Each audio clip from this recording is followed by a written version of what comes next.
आज का पुनः आपको एक बार हमारे चैनल पर स्वागत करते हैं आप सबका। धर्म, अध्यात्म और विज्ञान। आज का जो विषय चुना है वह है यज्ञ विज्ञान। और विषय में आगे बढ़ने से पहले आज पुष शुक्ल तृतीया है।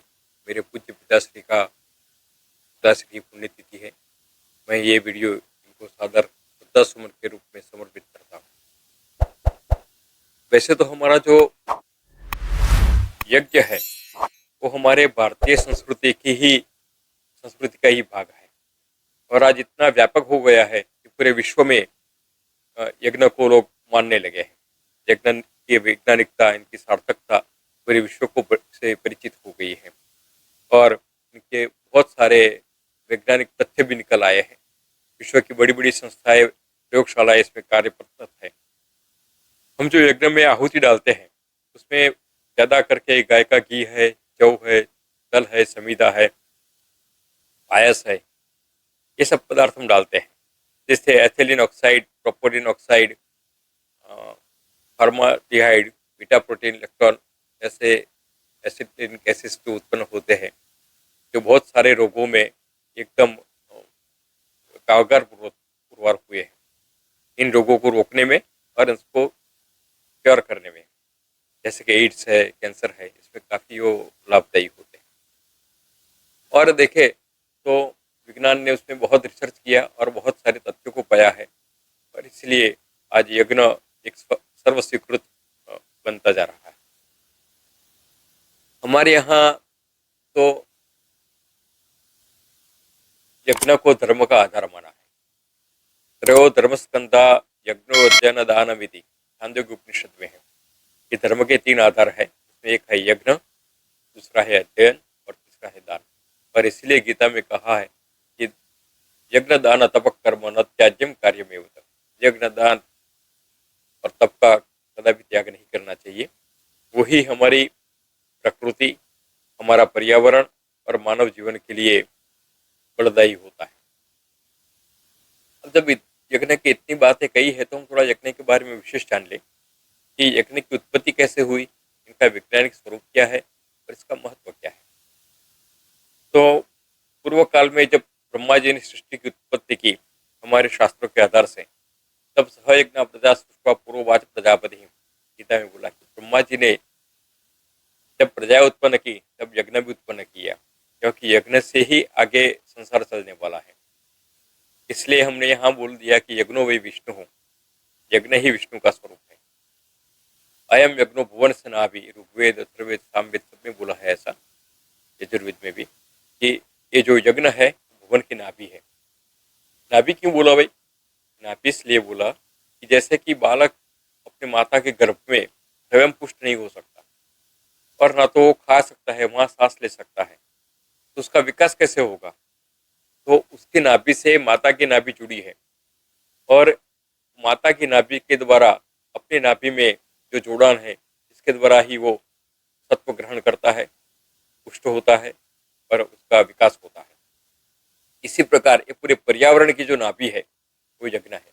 यज्ञ के द्वारा ही हम पुष्ट होते हैं, यज्ञ के द्वारा ही हम आगे उसको वैज्ञानिक स्वरूप से बताएंगे कैसे होता है वो, उसको नाभि क्यों बोला है। तो फिर जब देवताओं को भगवान ने सारी प्रजातियां उत्पन्न की तो साथ में देवताओं को उत्पन्न किया।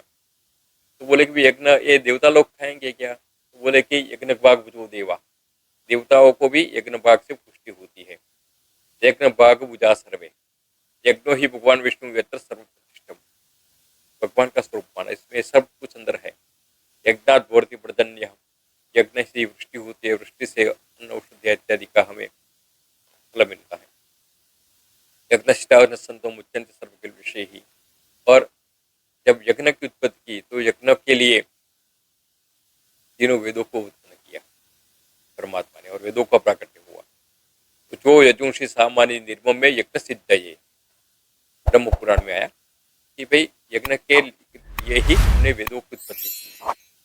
अब देखो, ब्रह्मा जी ने देवता को उत्पन्न किया, मनुष्य जाति, ऐसी कई जातियों को उत्पन्न किया, जीव सृष्टि का चराचर सृष्टि उत्पन्न की। तो हमारे लिए तो अन्न इत्यादि बना दिया, तो देवता किसके पर आधारित रहेंगे? साद एता देवता सृष्टा अस्मिन् त्रणे प्राप्त, जो भगवान ने एतिर उपनिषद में है कि भगवान ने सबसे पहले देवताओं को उत्पन्न किया, उसमें भूख क्षुधा तृष्णा इत्यादि उत्पन्न किया। जब उत्पन्न किया तो रहेंगे कैसे, खाएंगे क्या? कांक्षन्तम करुणा सिद्धिम यज्ञन्तम यह देवता क्षिप्रम ही मनुष्यलोके सिद्धिर्भवति कर्मजा। भगवान ने देवताओं को उत्पन्न किया कि भाई तुम मानव जाति का कल्याण करो, और मानव जाति यज्ञ से आपको पुष्ट करेंगे, यज्ञ के द्वारा आपकी पुष्टि होगी। इस प्रकार परस्पर एक दूसरे से देवता हमारा रक्षण करते हैं, हमारे पर्यावरण का समृद्ध करते हैं, और हम इनको यज्ञ के द्वारा पुष्ट करते हैं। जब यज्ञोपो देवा यज्ञ ग्रहण करते हैं, इतिमा देवता अनुक्रांत बाजो हविर्बाजश्च विष्टाः, निरुक्त में ऐसा बोला है कि देवता लोग क्या खाते हैं, तो देवता लोग सुप्त ग्रहण करने वाले होते हैं। हवीर भाग, जो यज्ञ का जो भाग है वो लेते हैं, और रुचाए हमारे वेद मंत्रों को ग्रहण करते हैं। इसलिए गीता में भी कहा, देवान भावयते न ते देव भावयन्तु परस्परम भावयन्तम श्रेय परम वाप्यतम। आप देवताओं का पूजन करो, देवताओं को पुष्ट करो, देवता आपका कल्याण करेंगे। प्रश्न उठता है कि जब देवता में इतना सामर्थ्य है तो हमारी अपेक्षा क्यों, है ना?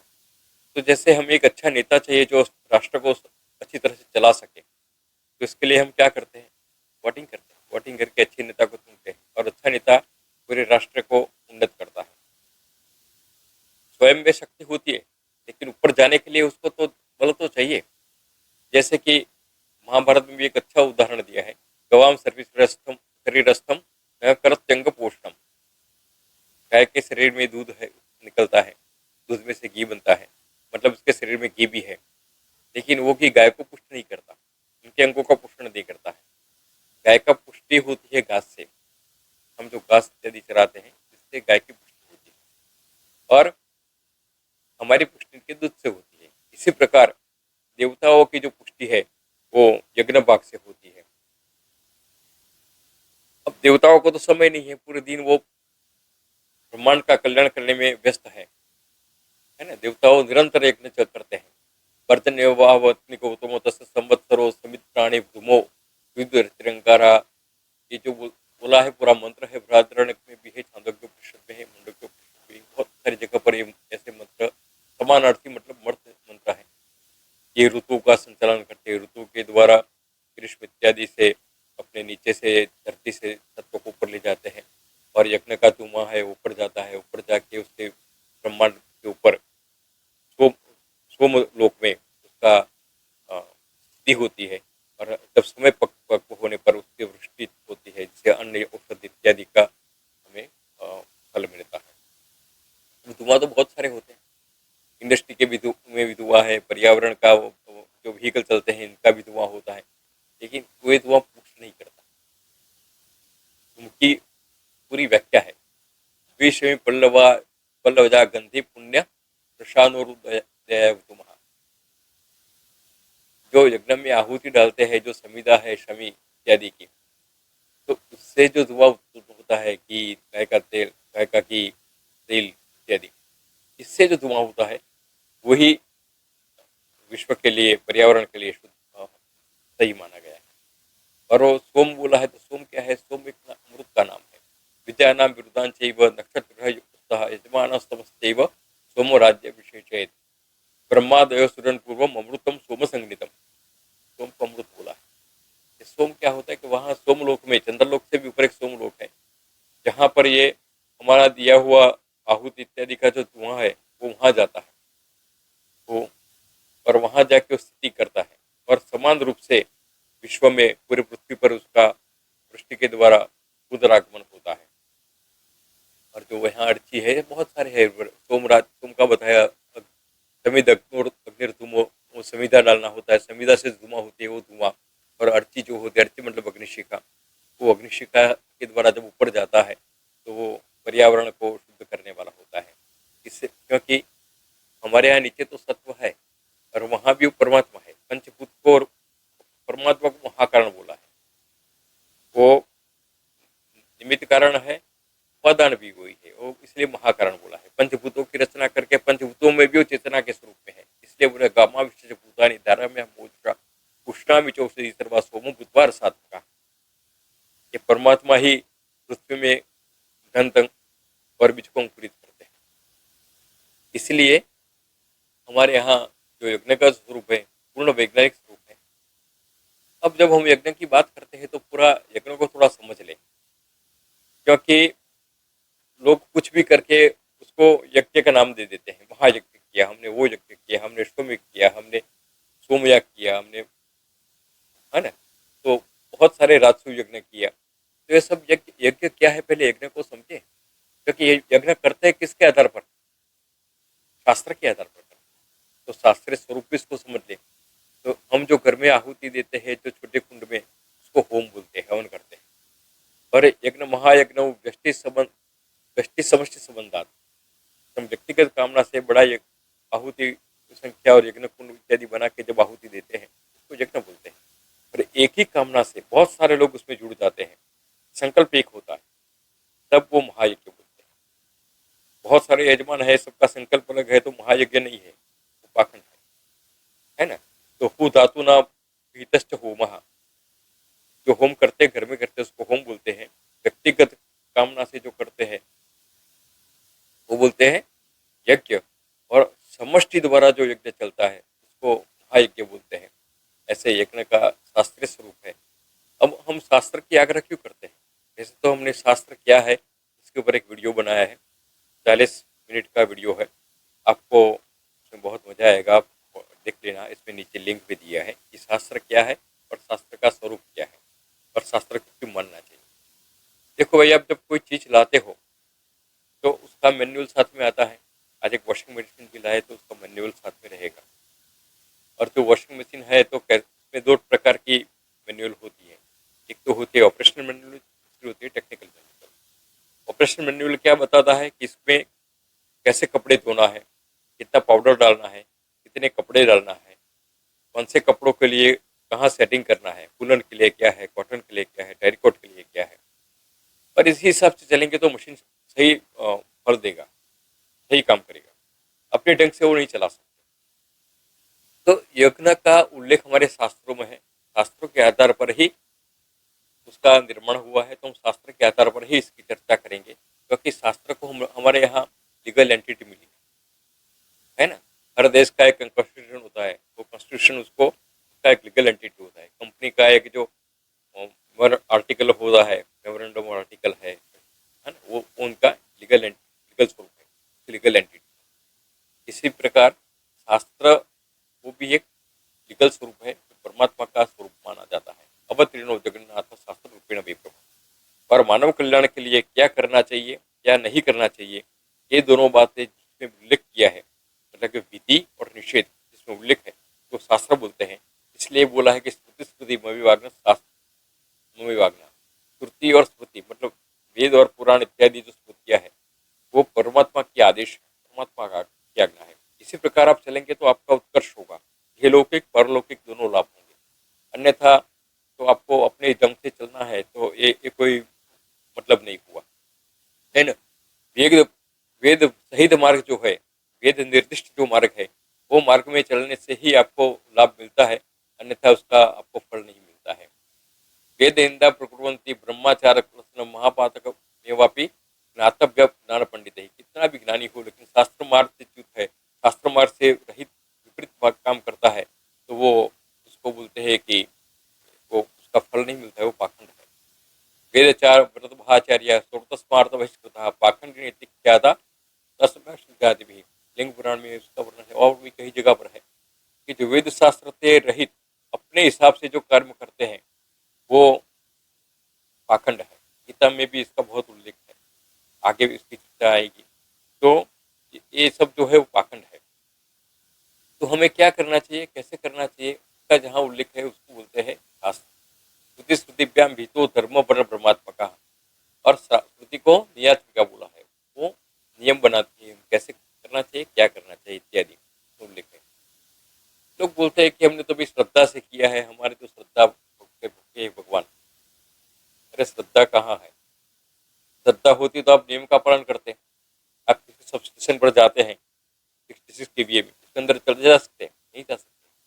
उसके जो अधिकृत व्यक्ति है वो जाता है, उसके नियम के अनुसार जाना चाहिए। ऐसे नहीं जाएंगे तो आपको काम नहीं होगा, है ना। कहीं हॉस्पिटल में जाते आपका किसी भाई का ऑपरेशन है तो आपको 1% में जाने देंगे? नहीं जाने देंगे। जो अधिकृत व्यक्ति है, जो अधिकार है, कैसे जाना चाहिए, किसको जाना चाहिए, ये सब नियम होते हैं। तो शास्त्र में भी आप जिसको श्रद्धा बोलते हैं, पहले श्रद्धा का स्वरूप तो समझिए। श्रद्धा बहुत बाद में आती है।